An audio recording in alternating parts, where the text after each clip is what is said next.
বানিয়েছে, শুধু জমিনের বাদশা নয়, আসমানের বাদশা নয়, তামাম কায়নাতের বাদশাই আল্লাহ জান্নাতকে দিয়েছে। তিনার গদির জন্য লড়াইয়ের দরকার ছিল না। আমার ইমাম পাক বলেছিলেন, আমি সমাজ পরিবর্তন করার জন্য লড়াই করছি। অর্থাৎ সমাজে যে সন্ত্রাসী হচ্ছে, সমাজে যে মিথ্যাচার চলছে, সমাজে যে গরিবদের উপরে অত্যাচার হচ্ছে, সমাজের উপরে আল্লাহর বান্দার উপরে মানুষের উপরে অত্যাচার হচ্ছে, নারীদের উপরে অত্যাচার হচ্ছে, লুট দাঙ্গা ফাসাদ মারপিট খুনোখুনি অন্যায় অত্যাচারী দিতে শুরু করেছে, এটাকে কখনো মেনে নেওয়া যায় না। কেন আমার নানা জান তিনি রাহমাতুল লিল আলামিন, তামাম আলমের জন্য তিনি দয়া, তিনি জমিনের উপরে ন্যায় প্রতিষ্ঠিত করেছে, ইনসাফ প্রতিষ্ঠিত করেছে, সন্ত্রাসকে মিটিয়েছে, জুলুমকে মিটিয়েছে, নেশাকে মিটিয়েছে, রেপকে মিটিয়েছে। এ যুবকেরা, তরুণেরা, বাবেরা, আমরা তো ধর্মটাকে নামাজ রোজা দাড়ি টুপির মধ্যে সীমাবদ্ধ করে দিলাম। আমরা মনে করি ইসলাম মানে দাড়ি টুপি নামাজ রোজা হজ যাকাত। এ যুবকেরা, না না, এগুলো ইসলামের মধ্যে আছে যেমন ঠিকই কথা, কিন্তু ইসলাম দাঁড়িয়ে আছে দুটো পাটির উপরে, তা'মুরুনা বিল মারুফ ওয়া তানহাউনা আনিল মুনকার। অন্যায়কে মিটিয়ে দিবার নাম হলো ইসলাম, ন্যায়কে প্রতিষ্ঠিত করার নাম হলো ইসলাম।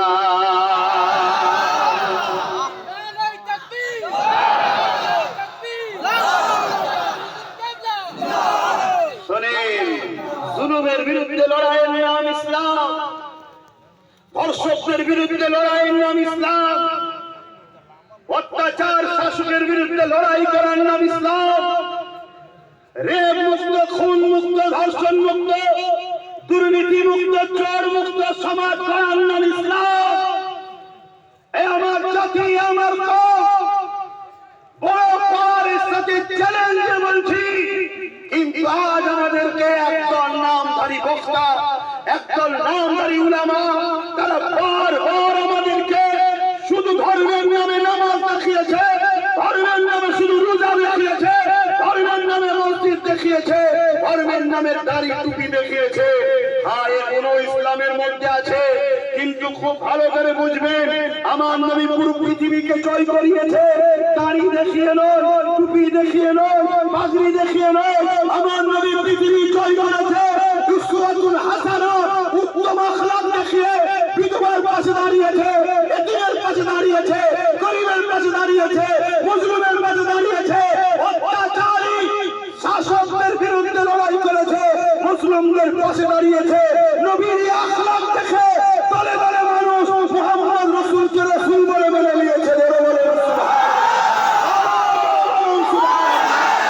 আজকের আমাদের মোল্লা মনি সাহেবরা আমাদেরকে শুধু বলছে রাজনীতির কথা হয়ে যাচ্ছে, দেশের পক্ষে কথা হলে রাজনীতির কথা হয়ে যাচ্ছে, গরিবের কথা হলে রাজনীতির কথা হয়ে যাচ্ছে, জালিম শাসকের বিরুদ্ধে কথা হলে রাজনীতির কথা হয়ে যাচ্ছে। ধর্ম সবাই এসব কেন বলবে? আরে দুনিয়াদার বক্তা, দুনিয়াদার মনীষী, দুনিয়াদার আলেম, আল্লাহর লানত ভক্তদের উপরে আল্লাহ তাদেরকে ধ্বংস করেনি।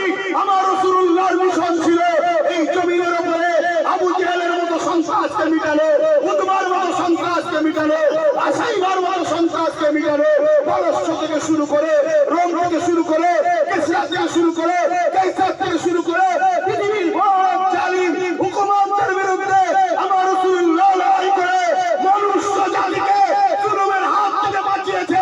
এটাই হলো মুহাম্মদ রাসূলের বিপ্লব। বলুন সুবহানাল্লাহ, বলুন সুবহানাল্লাহ।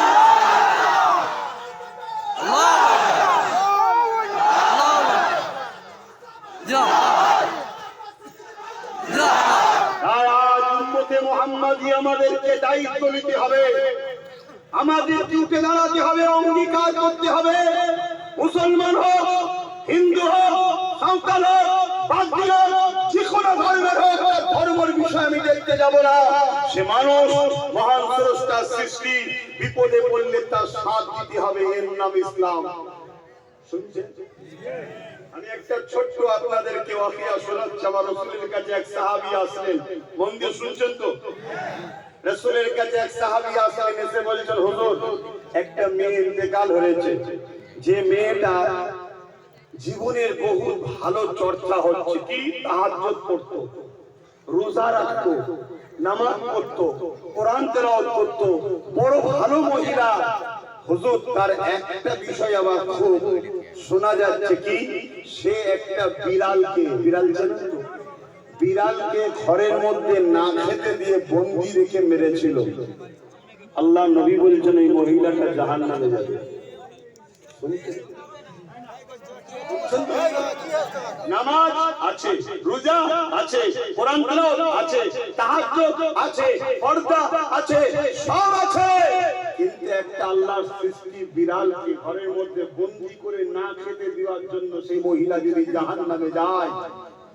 আজকে বলুন উম্মতে মুহাম্মাদী আমাদের সমাজের এতিমের উপরে জুলুম হয়েছে, বিধবার উপরে জুলুম হচ্ছে, ছোট্ট ছোট্ট ফুলের মতো বাচ্চাদেরকে এই সমাজের একদল মানবরূপী পশুরা রেপ করে হত্যা করছে। এর বিরুদ্ধে এই রেপকে বন্ধ করার জন্য, এই জুলুমকে বন্ধ করার জন্য লড়াই করার নাম হলো ইসলাম। বলুন সুবহানাল্লাহ। তুমি রাজনীতির রং লাগাতে পারো, এটা তোমার বিষয়, কিন্তু আমার ধর্ম এটা, আর আমার ধর্মের কাজে যে রুখবে তার বিরুদ্ধে যুদ্ধ করা আমাদের জন্য ফরজ। যুদ্ধ করবেন, আর তুমি সংবিধান যুদ্ধ করবেন, যুদ্ধ করবেন। অতএব বাপ শুনে রেখে দাও, এর নাম হলো ইসলাম। শুধু মসজিদে গিয়ে তাসবিহ পড়ার মধ্যে ইসলাম আছে তা নয় বাপ, ওটা ব্যক্তি জীবনের, এটা সমাজ জীবনের। ব্যক্তি জীবনে যদি ভুল হয়েও যায় আল্লাহর কাছে কাঁদবেন, আল্লাহ মাফ করে দেবে, কিন্তু আল্লাহর সৃষ্টিকে যদি ভালো না বাসেন, নবী বলেছেন লা ইয়ারহামুল্লাহু মান লা ইয়ারহামুন নাস, যে মানুষের উপরে দয়া করে না মহান স্রষ্টা আল্লাহ দয়া সে পাবে না। যে মানুষের উপরে দয়া করে সে আল্লাহ পাকে দয়া পাবে। আপনি নামাজি হয়ে যদি মানুষের উপরে দয়া না করে আল্লাহ দয়া আপনি পাবেন না। আপনি রোজাদার ভালো কথা, কিন্তু মানুষের উপরে যদি দয়া না করে আল্লাহর রহমত আপনি পাবেন না। আপনি হাজী সাহেব হয়েছেন ভালো কথা, কিন্তু মানুষের উপরে যদি দয়া না করে আল্লাহ পাকে দয়া আপনি পাবেন না। এই মানুষ মুসলমান হোক, মানুষ হিন্দু হোক, আল্লাহ পাকে যদি দয়া পেতে চান, আল্লাহ শ্রেষ্ঠ সৃষ্টি মানুষ জাতিকে ভালোবাসতে হবে। কেউ যদি খাবার না থাকে তার খাবারের ব্যবস্থা করতে হবে, কারো পরনার কাপড় না থাকলে কাপড়ের ব্যবস্থা করতে হবে, কারো থাকার জায়গা না থাকলে তাকে থাকতে দিতে হবে। এই যুবকেরা, এ আমার নবী পাকের উম্মত উম্মতিরা, শাসক যদি ক্ষমতার জোরে মানুষের ঘরকে ভেঙে দেয়, মানুষের খাবারকে কেড়ে নেয়, ওই জালিম শাসকের বিরুদ্ধে লড়াই করে আল্লাহর সৃষ্টিকে বাঁচানো, এটা হলো আমার তোমার জন্য বড় জিহাদ। এর নাম ইসলাম। আমার তাহলে একজন টিচার এসে নামাজের কথা বলেছে, ভালো কথা। একজন টিচার এসে রোজার কথা বলেছে, ভালো কথা। স্কুলে সব সাবজেক্ট থাকবে তো নাকি? আর একজন যদি আব্বাস সিদ্দিকী এসে সমাজের জুলুমকে মিটিয়ে ন্যায়কে প্রতিষ্ঠিত করার কথা বলে, তাহলে বিরোধী হওয়া তো উচিত নয়।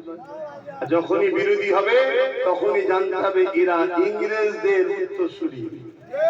ইংরেজরা এ দেশে শুরু করেছিল মুসলিম সমাজকে ঘুম পড়িয়ে রাখো, কথা বুঝে আসছে। কিন্তু যখন হযরতে আব্দুল আজিজ মুহাদ্দিস দেলভী রাহমাতুল্লাহ আলাইহি বললেন ইংরেজদের বিরুদ্ধে লড়াই করা ফরজ, তখন ইংরেজদের মাথায় হাত পড়ে গেল।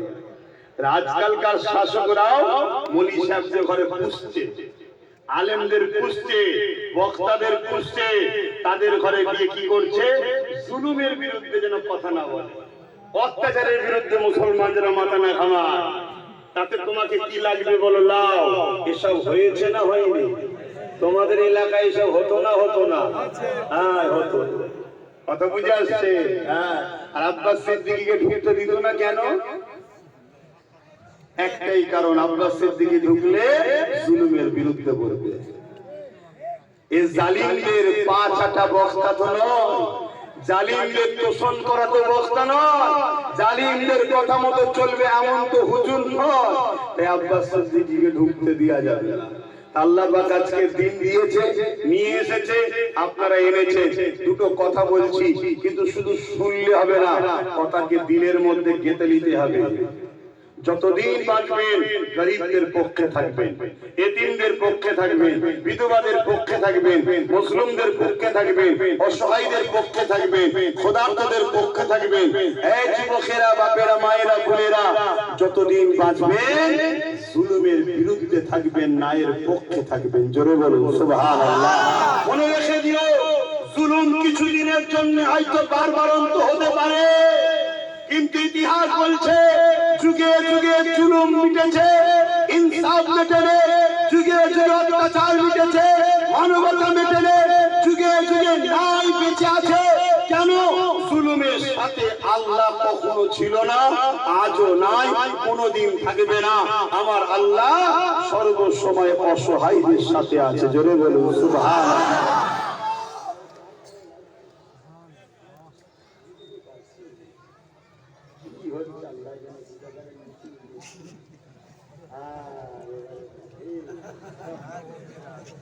এক তো এই গুমট হয়ে আছে, তারপরে এত হাজার হাজার মানুষের ভিড়, এর আরো গরম নিঃশ্বাসে আপনারা তো আরো কষ্ট হচ্ছে।